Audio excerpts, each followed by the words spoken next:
आक्रमण!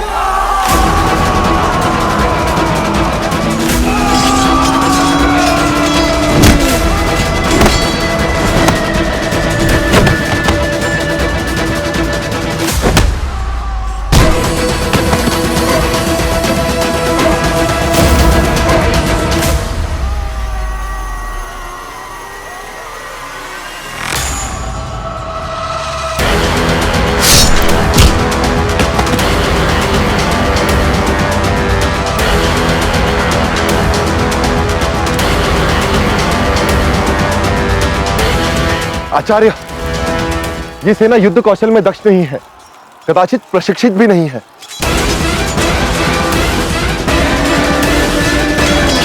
छल छल हुआ है ये वास्तविक सैनिक नहीं है। क्या? इन सब के कवच देखो, इनके शरीर पर ठीक से बैठ भी नहीं रहे हैं। तलवार पकड़ने का ढंग देखो। अर्थात धनानंद की सेना ने हम सबका ध्यान भटकाने के लिए इन निर्दोष गांव वालों को सेना के वेश में सज्ज कर दिया है। तो फिर मगध की वास्तविक सेना कहां है?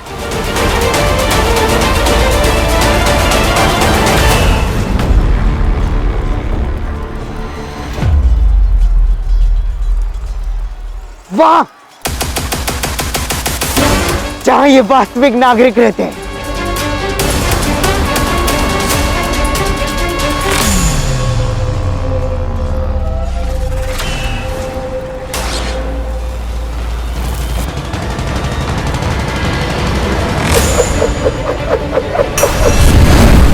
नहीं,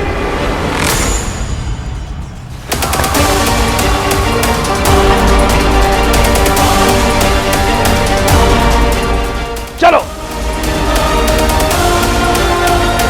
बांदी गांव के निर्दोष निवासियों, आप लोग जाओ यहां से, अपने प्राण बचाओ। इन सैनिकों को हम देखते हैं। जाओ।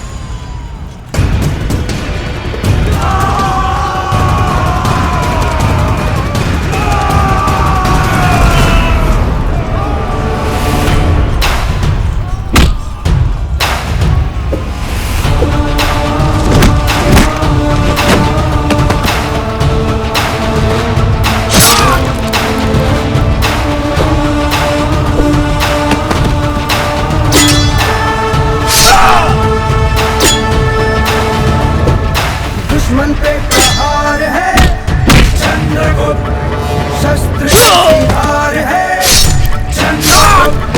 चंद्रगुप्त मार, चंद्रगुप्त मार, चंद्रगुप्त मार, चंद्रगुप्त मार, चंद्रगुप्त।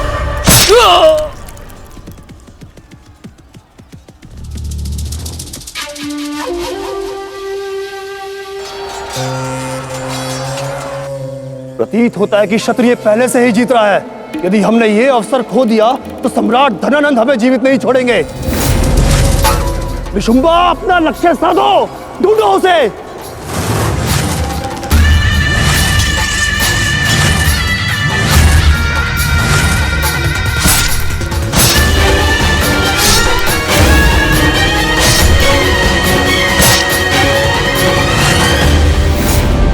वहीं उस दिशा में, वही है हमारा लक्ष्य।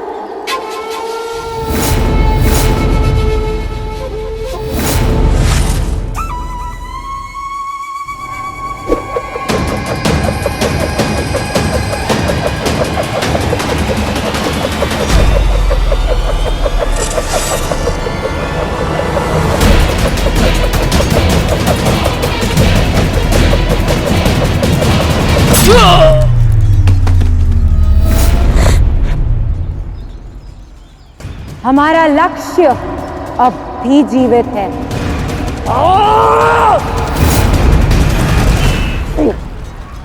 सावधान चंद्रगुप्त, प्रतीत होता है इस युद्ध में कोई अन्य शक्ति भी जुड़ गई है जो तुम्हारे प्राण लेना चाहती है। हमें यह सब शीघ्र ही समाप्त करना होगा, अभी, इसी समय, तुरंत।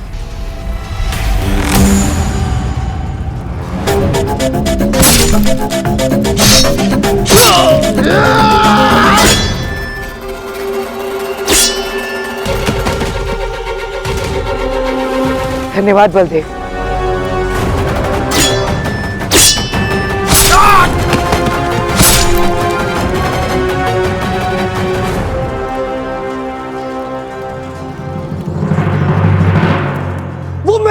तलवार के वार से कैसे बच सकता है? आज तक मेरे वार से कोई नहीं बचा। इससे पूर्व कि वो कहीं भाग जाए, हमें उस तक तुरंत पहुंचना होगा।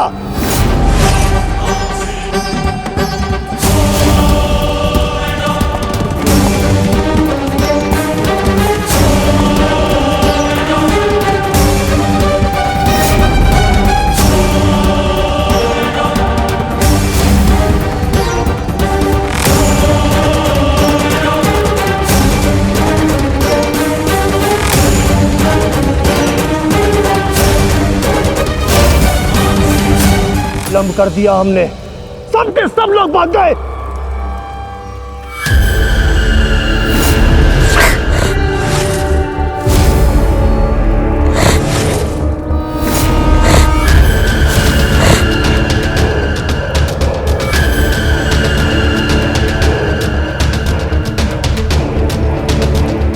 क्षत्रिय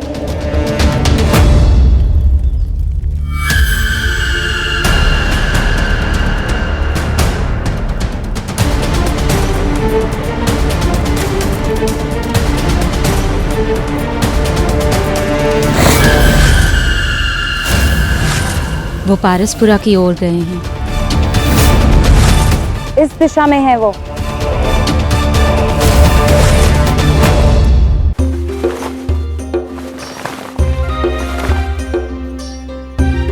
बांदी गांव के लोगों ने हमारे प्रति अपना आभार व्यक्त किया है। हमने चुंबक सिंह और उसके सैनिकों से उन सबकी रक्षा की, इसलिए बदले में उन्होंने हम सबके लिए ये मिष्ठान भेजा है।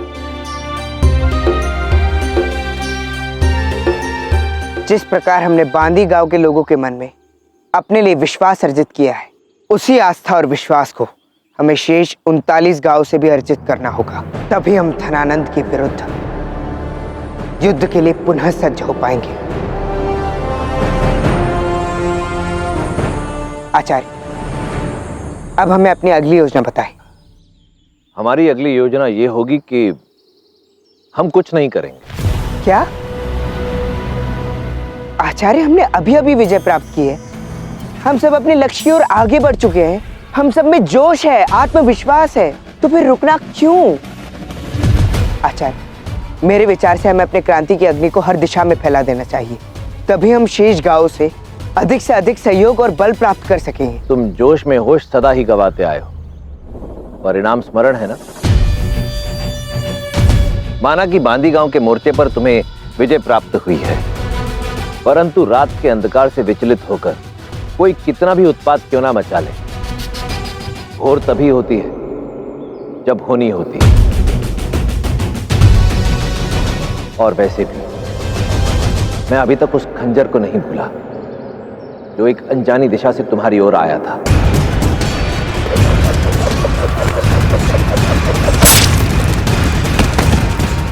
क्या? हाँ महारानी, केवल मगध सेना के सैनिक ही नहीं है जो चंद्रगुप्त के प्राण लेना चाहते हैं, कोई अन्य शत्रु भी है जो इसके प्राणों का प्यासा है। एक ऐसा शत्रु जो हत्या करके छिपने में सिद्धहस्त है, जिसका लक्ष्य और उसकी सोच दोनों ही सटीक हैं।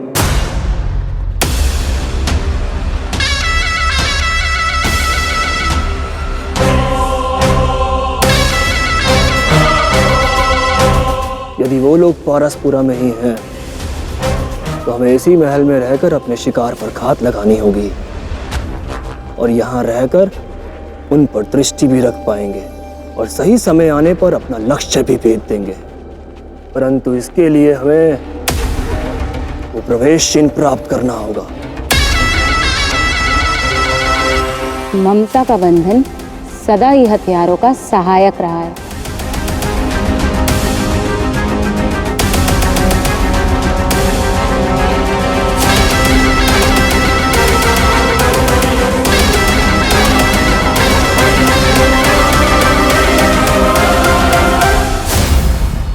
क्या हुआ? तुम मुझसे मिलना क्यों चाहते थे? मेरे पिताजी का स्वास्थ्य अच्छा नहीं है।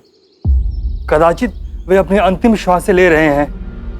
हर बार काम से बचने का एक नया बहाना, नई कहानी। तुम्हारा पिता मरता है, मर जाए, किंतु एक बात स्पष्ट है, तुम्हें अवकाश नहीं मिलेगा। कृपा करें स्वामी, केवल कुछ दिनों की बात है और मेरी अनुपस्थिति में मेरा भाई मेरे सारे काम कर देगा।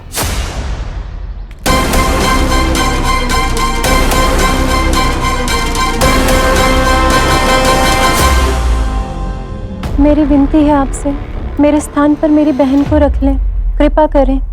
तुम्हारी बहन?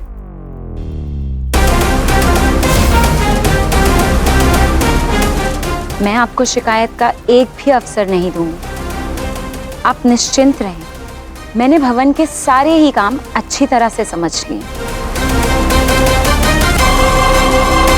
मेरा विश्वास कीजिए, आपको कोई परेशानी नहीं होगी, ये सारे काम संभाल लेगा।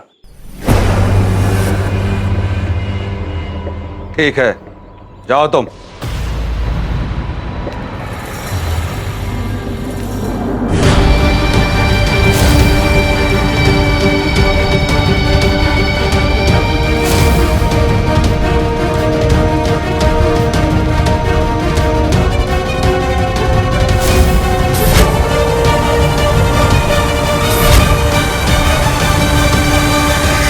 चंद्रगुप्त, हम सबको अत्यंत सावधानी बरतनी होगी।